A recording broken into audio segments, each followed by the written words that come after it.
Welcome to this deep dive. Today we are channeling that really high-energy, zero-fluff vibe of the bite-sized Tech News TLDR channel. Yeah, because we have to. This is a breaking situation. Exactly. We have a massive breaking security situation that requires immediate attention. Mhm. And our mission right now, it's singular. We are taking a highly complex, deeply embedded infrastructure vulnerability, and we are just extracting the absolute bottom line for you. Right, no fluff, just what you need to know. Zero fluff. We're looking at the real-world implications, the immediate security risks, and the massive operational impact this is going to have on engineering and IT teams globally. I mean, if you are managing cloud infrastructure today, Yeah. or if you are responsible for token lifecycles, or if you even just touch enterprise automation in any capacity, this is an all-hands-on-deck situation. It really is. And we're pulling our intelligence today from the latest breakdown by the Tech News TLDR team. They did a video regarding a critical flaw in n8n. Specifically, CVE 2026-25049. Right, that exact one. And the core takeaway, the absolute gut check moment of their analysis, is the very architecture you deployed to automate your workflows and streamline your productivity, that is precisely the skeleton key an attacker can use to completely dismantle your network. From the inside out. Yes. Yeah. From the inside out. It's terrifying. It is a profound architectural irony, honestly. And the gravity of this specific CVE, I mean, it just cannot be overstated. How so? Well, think about it. We spend immense resources architecting zero-trust environments, right? And we harden our external perimeters. Sure, firewalls, all that. Exactly. We deploy web application firewalls. We mandate complex authentication protocols. We're constantly monitoring inbound traffic. But this vulnerability completely subverts that traditional defense-in-depth model. Because it's coming from inside the house. It operates on a fundamental inversion of purpose. Hmm. We deploy workflow automation platforms like n8n specifically because they are designed to be highly connective. They have to be highly privileged and capable of executing dynamic logic across our entire tech stack.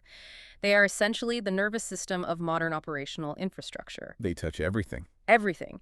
And when the researchers at Pillar disclosed this flaw, they highlighted a really terrifying reality. The flexibility required to make the platform function is the exact same flexibility that enables a catastrophic system-wide compromise. Wow. The attack does not originate from a sophisticated external breach of a firewall. It leverages the inherent design capabilities of the application itself. And that is exactly where we need to start unpacking this. Yeah. Let's look at the asset itself and the specific threat vector. We were talking about n8n. Which is huge. Yeah. For anyone managing enterprise architecture, you know this tool. It is an incredibly popular open-source workflow automation platform. Its core utility is integration. Right. It allows you to orchestrate complex data flows between disparate systems. So your CRM, your messaging platforms, your database clusters, cloud storage environments, it hooks them all together. And you build these workflows visually. Yeah, defining triggers and actions. It is designed to empower teams to build operational logic without needing to deploy, custom microservices for every single integration. It's the definition of a productivity multiplier. You don't need to be a coding genius to use it. Exactly. But the critical detail regarding CVE 2026-25049 is the origin of the threat. This is not some unauthenticated remote code execution vulnerability where a random bot on the internet can just send a malicious packet and take over. No, the threat model here requires an authenticated user. It requires someone who already has permission to log in and create a workflow on your n8n instance. And that completely alters the risk calculus for security operations centers. Because they trust those users. Historically, yes. The assumption might be that an authenticated user creating a workflow is a trusted entity operating within a safe, bounded environment. Right. But we have to look at the reality of modern identity management and access control. Who actually has workflow creation permissions in a typical enterprise deployment? It's a lot of people usually. It is rarely just a handful of senior DevOps engineers. To maximize the ROI of an automation platform, organizations tend to distribute access widely. Because everyone wants to automate their boring tasks. Exactly. You have marketing operations teams building lead routing workflows. You have HR systems administrators automating onboarding processes. Inspectors too, right? Yes, external contractors and integration partners granted temporary access. Furthermore, you have the persistent threat of credential stuffing and phishing. Oh, man. So an attacker doesn't even need to break your cryptography. They just need to compromise the session token or the password of a mid-level marketing manager who happens to have workflow access. And once they authenticate using those legitimate credentials, They are inside the perimeter. They are operating with the implicit trust granted to that user role. I want to push on that operational reality for a second, because this is where the friction always happens between security teams and productivity teams. Always. The business demands agility. They want marketing to be able to spin up a new campaign integration by Friday, and they don't want to wait for a 3-week security review cycle for a custom script. So IT provisions broad access to the n8n workspace. Right. And they rely on the platform's internal safeguards to ensure that even if a user makes a mistake, or even if an account is compromised, the blast radius is contained. They assume that a workflow is just a workflow. Yeah, that it can only do what the API keys it has access to allow it to do. But CVE 2026-25049 completely shatters that assumption, doesn't it? It does. Because it attacks the very containment mechanism the platform relies on. Precisely. It fundamentally violates the isolation boundaries. And this brings us to the core technical mechanism of the vulnerability, which is a sandbox escape. The sandbox escape. Let's break that down for the listener. To understand the severity here, we have to look at how platforms that execute user-generated logic are architected. When a user creates a workflow in n8n, they are essentially writing a program. They are defining variables, manipulating data structures, utilizing built-in functions. The platform has to evaluate and execute that logic. But it can't just run that code wild on the server. No, it cannot safely execute that logic directly on the underlying host operating system.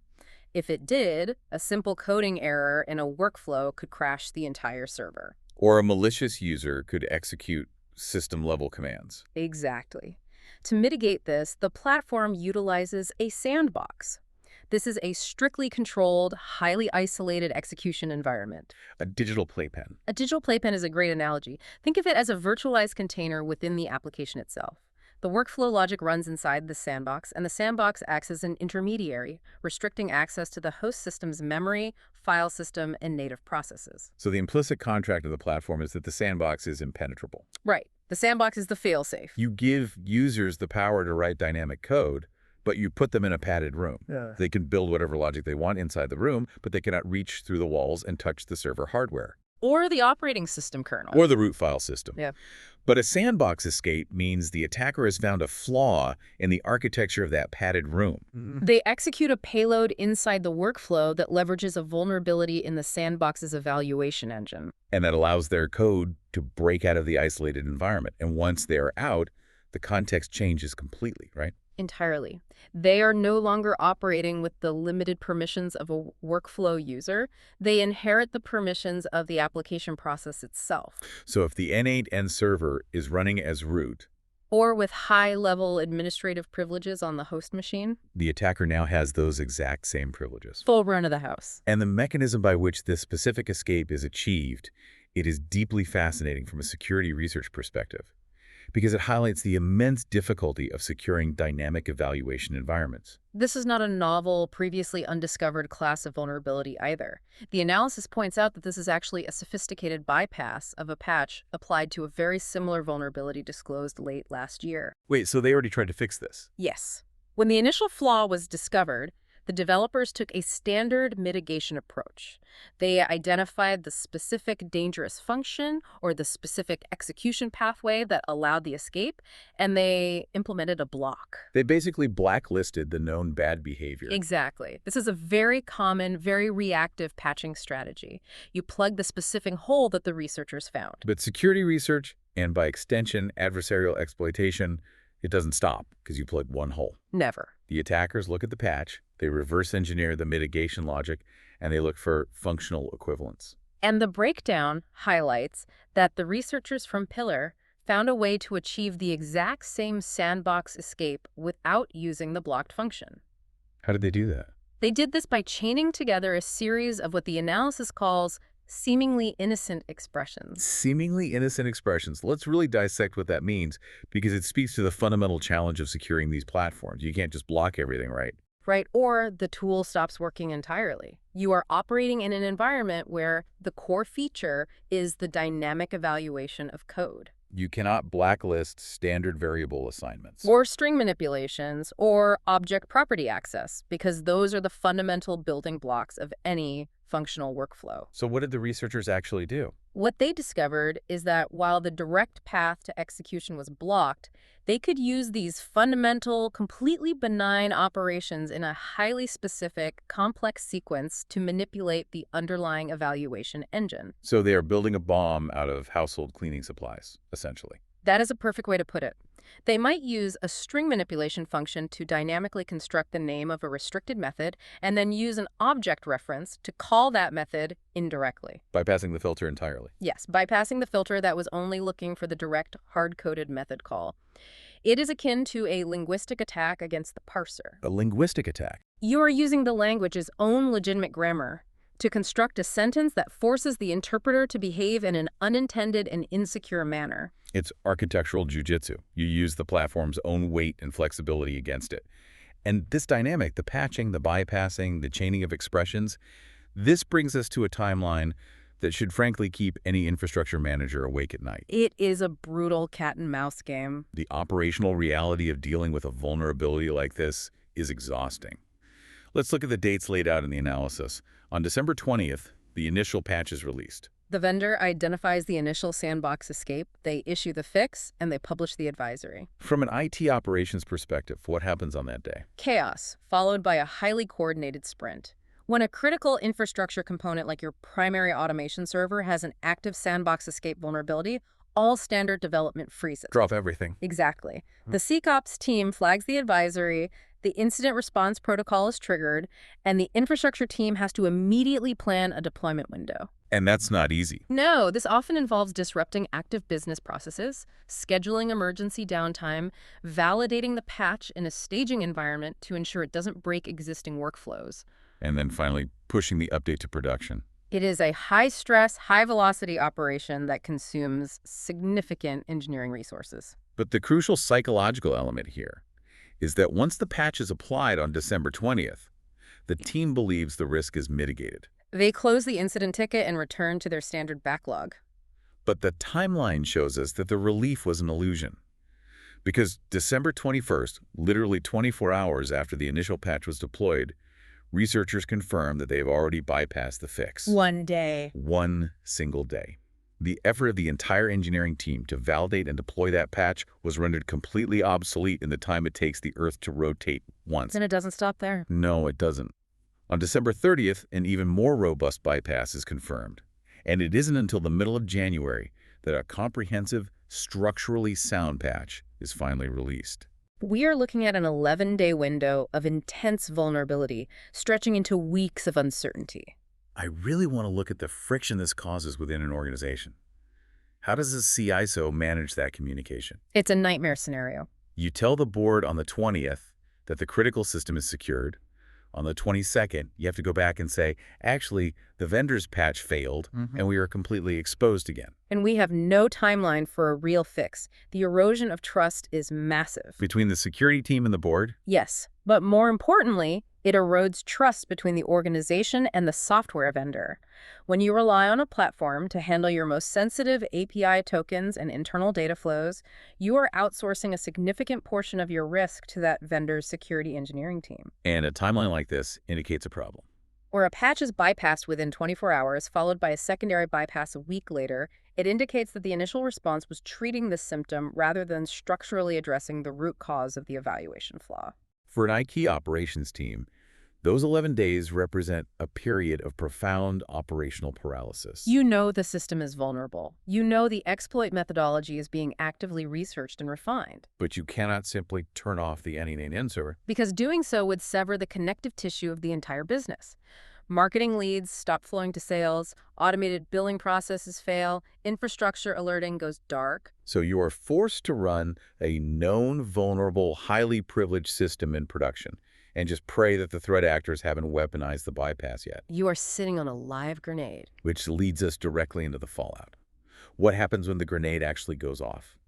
If an attacker successfully leverages this chain expression bypass, escapes the sandbox, and achieves total system compromise, what is the actual tangible impact on the business? The analysis uses the word catastrophic, and we need to meticulously break down exactly what that entails. Let's start with the most immediate and devastating consequence, credential theft.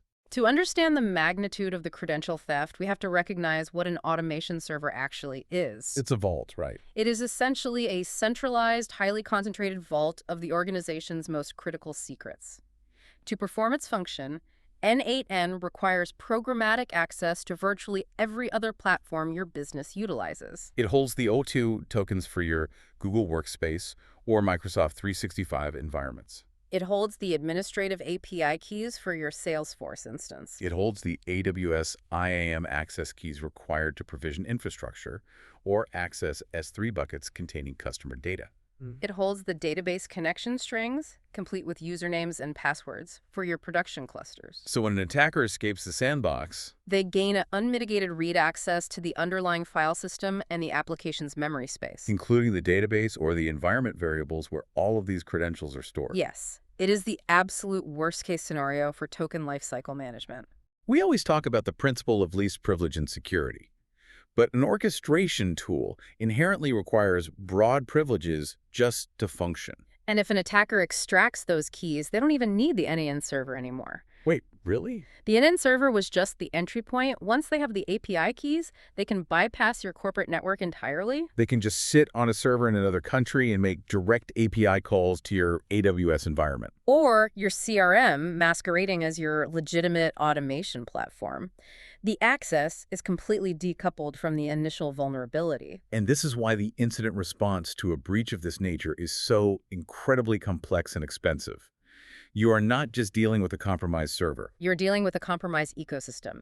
You have to operate under the assumption that every single secret stored within that n8n instance has been exfiltrated. The blast radius extends to every third-party SaaS provider and internal database connected to the platform. Furthermore, the attacker's capabilities on the n8n server itself are not limited to passive reading. They have write access. They can modify the underlying operating system. They can install persistent backdoors, deploy rootkits, or alter the system logs to meticulously erase any trace of their sandbox escape, making forensic analysis incredibly difficult. They can also subtly alter the logic of your legitimate workflows. Right, that is a terrifying thought, modifying the workflows themselves. Imagine a financial operations workflow that automatically processes vendor invoices.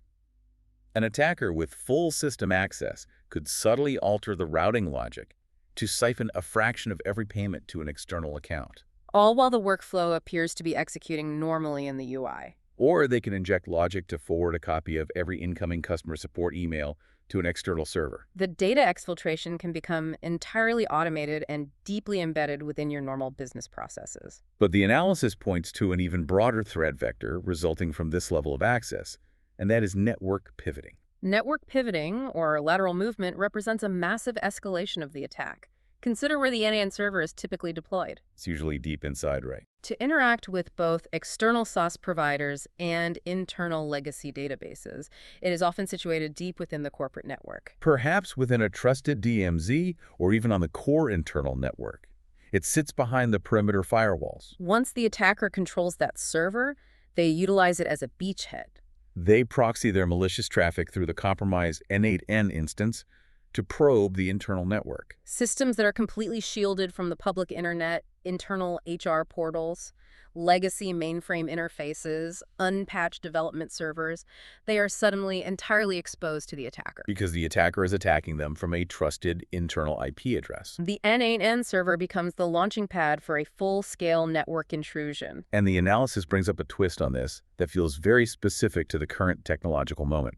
AI and cloud hijacking. This is huge right now. We are seeing a massive push to integrate large language models and AI agents into these automation workflows. Companies are building autonomous agents that can analyze incoming data, make decisions, and execute actions across cloud environments. They are connecting OpenAI or Anthropic APIs to their n8n instances and granting these AI workflows significant autonomy to manage cloud resources or process sensitive data. If an attacker compromises the underlying orchestration platform, They compromise the AI. This is a highly critical emerging threat surface. because you're giving the AI so much power. When we deploy AI-driven workflows, we are essentially building programmatic entities with a degree of agency and outfitting them with high-level access tokens. So if an attacker gains control of the execution environment, they can hijack those AI workflows. They can manipulate the prompts being sent to the LLMs, forcing the AI to execute malicious actions while bypassing standard behavioral analytics. Give me an example of what that looks like in the real world. For instance, an attacker could hijack an AI workflow designed to provision temporary cloud environments for developers. They modify the logic to continuously spin up massive, expensive GPU instances across multiple AWS regions to mine cryptocurrency. All billed to the compromised organization. Exactly. Or they could manipulate an AI-driven data classification workflow to misclassify highly sensitive customer data as public, Forcing the system to automatically move it to an unsecured S3 bucket for easy exfiltration. The attacker leverages the speed and complexity of the AI against the organization. It's weaponized automation. You are giving the attacker a hyper-efficient engine to dismantle your infrastructure. And we have to address the multi-tenant aspect of this as well. Yes, the analysis explicitly calls out the danger in multi-tenant setups. If you are an agency or a managed service provider and you are running a single large n8n instance to manage workflows for dozens of different clients. A Sandbox Escape doesn't just compromise one client's data, it compromises everyone. The attacker breaks out of the workflow sandbox into the host OS, and from there, they can access the memory space and the configurations of every other tenant on that server. You are looking at a supply chain cascade failure, where one vulnerable client workflow can lead to the total compromise of your entire customer base. The liability implications of a multi-tenant breach are just staggering. The MSP becomes the single point of failure for all of its clients. This is why strict tenant isolation, ideally at the virtual machine or container level, rather than just relying on application-level sandboxing, is so critical for service providers. But to bring this back to the immediate threat landscape, we have to look at the operational reality right now. Right. The analysis notes a crucial detail. As of the current intelligence, there are no public reports of CVE 2026-25049 being exploited in the wild. We haven't seen a massive public breach attributed specifically to this chained expression bypass. I have to challenge the comfort level of that statement, though. No public reports is the most dangerous phrase in cybersecurity. It creates a false sense of security. It makes the IT manager think, okay, we have a few weeks to schedule this patch during the next maintenance window. But the analysis immediately counters that complacency by pointing out the sheer danger of n8n's popularity. This isn't a niche tool used by 3 startups in a basement. It is a globally deployed foundational piece of infrastructure. It has a massive target on its back. Cybercriminal syndicates operate like highly efficient businesses. They focus their R&D and their automated scanning infrastructure on the targets that yield the highest return on investment. And a platform that inherently holds thousands of API keys is the ultimate high-value target. The absence of evidence is absolutely not evidence of absence, especially in the context of zero-day or recently patched vulnerabilities. Because these advanced persistent threat groups, these sophisticated ransomware affiliates, they don't immediately burn their newly acquired exploits on noisy, easily detectable attacks, do they? Rarely. They silently compromise high-value targets, establish persistence, exfiltrate data over months, and meticulously cover their tracks. By the time a breach is publicly reported, the initial compromise often occurred months prior. Furthermore, the analysis provides hard statistical proof that threat actors are intensely focused on n8n infrastructure. This is the scary part. They cite a metric of 33,000 potentially malicious requests targeting a completely different n8n vulnerability. An older flaw designated as n8n. In a single week. 33,000 requests in 7 days.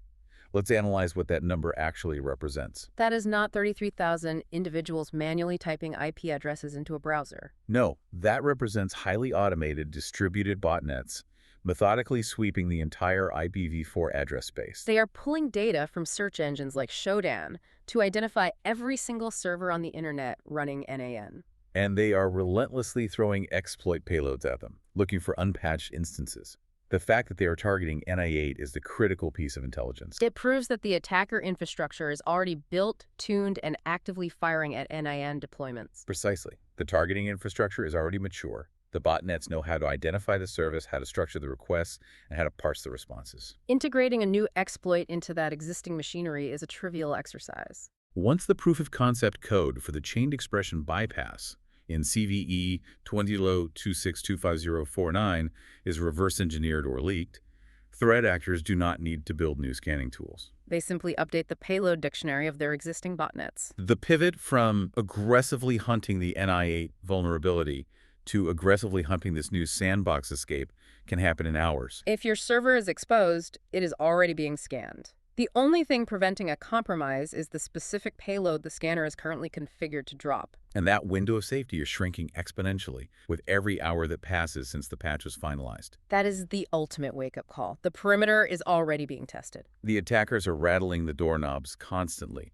and the moment they get the new key, they are coming in. So what is the action plan? Yes, how do engineering teams actually remediate this and clean up the blast radius? The analysis provides a very strict, non-negotiable set of fixes, and we need to walk through the operational reality of executing them. Step 1, obviously, is the update. You have to patch the software to version 1.123.17 or version 2.5.2, or whatever the most recent stable release is. You have to apply the structural fix that finally addressed the underlying evaluation logic flaw. But the analysis makes it incredibly clear that simply updating the binary is vastly insufficient. If you just run the update script and call it a day, you are still in massive jeopardy. Updating the software only secures the system against future exploitation attempts leveraging that specific vulnerability. It does absolutely nothing to remediate an environment that has already been compromised. You have to operate under the paradigm of assumed breach. Given the 11-day window of vulnerability and the active scanning environment, you must assume that an attacker successfully bypassed the initial patch and established persistence. Therefore, step 2 is rotating the main encryption key. n8n utilizes an encryption key to secure sensitive data, like the credentials for your integrated apps at rest within its internal database. If an attacker achieved a Sandbox Escape, they had unmitigated access to the file system and could have easily exfiltrated this main encryption key. If they have the key, the encryption of your stored secrets is functionally meaningless. You must generate a new encryption key and re-encrypt the database. And that leads to step 3, which is the absolute nightmare scenario for any IT administrator. Yeah. It is the step everyone wants to avoid, but the analysis insists it is vital. You must rotate all credentials. Every single API key, every oath token, every database password, every webhook secret that has ever been entered into that n8n instance must be considered compromised. It must be systematically revoked and regenerated. I want to really dwell on the operational friction of this because it is immense. We are not talking about resetting one user's password. We're talking about fundamentally reestablishing the trust relationship between your orchestration server and dozens, possibly hundreds, of external systems. The administrative burden of comprehensive token rotation cannot be overstated. It is a grueling, highly disruptive process. It requires identifying every integration, logging into the administrative console of every respective SaaS provider, revoking the active token, generating a new token with the correct scope and permissions, and securely updating the n8n configuration. But the complexity goes deeper. Often these API keys are tied to specific service accounts or dedicated integrations. Rotating a key in Salesforce, for example, might require updating custom connected app configurations. Revoking an AWS IAM key requires ensuring that no other critical scripts were relying on that specific credential. You are essentially performing open-heart surgery on your operational infrastructure. And doing it under extreme time pressure, knowing that any delay leaves those old, potentially exfiltrated keys active and usable by an attacker. It is a massive drain on productivity. Entire sprint cycles will be abandoned to handle the credential rotation. Engineers will be working through the weekend, tracking down obscure integration endpoints and coordinating with third-party vendors. But the alternative is catastrophic. If you patch the server, rotate the local encryption key, but leave the old API keys active in AWS or your CRMU. The attacker doesn't need to break back into n8n. They already have the keys to the kingdom. They can just log directly into your cloud provider and delete your infrastructure. The pain of rotation is the absolute minimum cost of doing business after a vulnerability of this severity. It is the stark reality of risk management. The operational cost of token rotation is finite. It is a measurable amount of engineering hours. The cost of a systemic data breach, the deployment of ransomware across your cloud environments, or the regulatory fines associated with massive data exfiltration is potentially business-ending. Furthermore, the analysis highlights step 4, the imperative to rigorously audit all existing workflows. Remember, the initial threat vector requires an authenticated user to create or modify a workflow. If an attacker compromised an account or established persistence, they may have left malicious logic behind. Right, you have to forensically examine what the system is actually doing. You are looking for anomalies. Are there new, highly complex chained expressions in a workflow that previously just forwarded an email? Is there a new workflow created by a user who hasn't logged in for 6 months? Is their logic designed to quietly exfiltrate data to an unrecognized external IP address via a standard HTTP request node? You have to manually review the logic paths. You cannot trust the integrity of the configurations until they have been audited. This auditing process is critical because it addresses the persistent, insidious nature of internal compromise. An attacker might not immediately deploy a loud, destructive payload. They might establish a subtle, low-volume exfiltration route, siphoning highly valuable customer data or proprietary source code over months. Relying solely on the software patch leaves those malicious workflows perfectly intact and fully functional. The patch secures the sandbox. It does not remove the malicious logic operating legitimately within the application's defined parameters. Now, the analysis does address a pragmatic reality. What if you physically cannot update immediately? What if the n8n instance is deeply embedded in a legacy system, or the update requires a fundamental refactoring of custom modules that will take weeks? The breakdown mentions stopgap measures, band-aids. It suggests you can drastically limit workflow execution permissions, restricting access to only a handful of highly trusted senior administrators. Or you can attempt to run the entire n8n environment in a profoundly locked-down, network-isolated architecture. But we must be extraordinarily precise in our language regarding these stopgap measures. They are risk negation strategies. They are not remediation strategies. Limiting permissions reduces the attack surface by reducing the number of accounts that could be leveraged to deploy the exploit. However, the underlying vulnerability, the structural flaw in the evaluation engine, remains completely active. If one of those highly trusted administrator accounts is compromised via a sophisticated phishing campaign, the attacker still has a direct path to total system compromise. Exactly. You are just putting fewer people in the room with a live grenade, but the grenade is still armed and sitting on the table. And network isolation. Sure, you can put the server in a DMZ with incredibly strict egress filtering, attempting to prevent the attacker from phoning home or pivoting laterally even if they do escape the sandbox. But again, you are relying on the perfection of your firewall rules to contain an attacker who already has root access to a server inside your perimeter. It is a desperate, highly fragile defensive posture. The analysis makes it absolutely clear, and we must reiterate it. These band-aids are temporary lifelines designed to buy you hours or days to organize a proper patching window. They are fundamentally unsustainable as a long-term security posture. The only permanent resolution is the deployment of the updated software architecture. It boils down to the foundational principles of system integrity. Until the platform's ability to safely isolate dynamic execution is restored, the platform cannot be trusted. Any data processed by it, any credentials stored within it, and any network segment it has access to must be considered at elevated risk. We have dissected a massive amount of technical and operational reality here, moving from the conceptual architecture of Sandbox Escapes to the agonizing administrative reality of enterprise-wide token rotation. It is time to synthesize this down to the absolute core. Based on the analysis provided by the Tech News TLDR team, here are the 3 most critical takeaways you need to operationalize immediately. Number 1, the flaw. CVE 20-26-25049 is a catastrophic Sandbox Escape vulnerability in the n8n automation platform. It leverages a sophisticated bypass of previous patches, allowing authenticated users, which includes compromised internal accounts, to use seemingly innocent chained expressions to break out of the workflow environment and execute arbitrary code directly on the host operating system. Number 2, the impact. The exploitation of this vulnerability results in total, unmitigated system compromise. An attacker gains the ability to exfiltrate the master encryption key and every single API token stored within the platform. They can utilize the compromised server as a beachhead for lateral network pivoting, aggressively targeting internal infrastructure.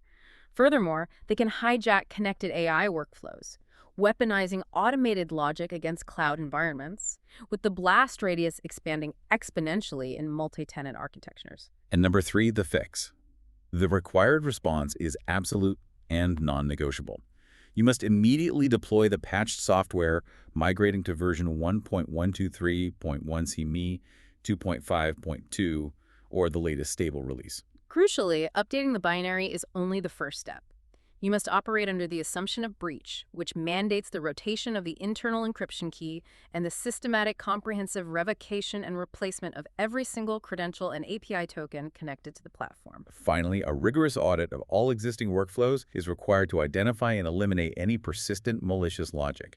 Temporary access restrictions are insufficient. Structural remediation is mandatory.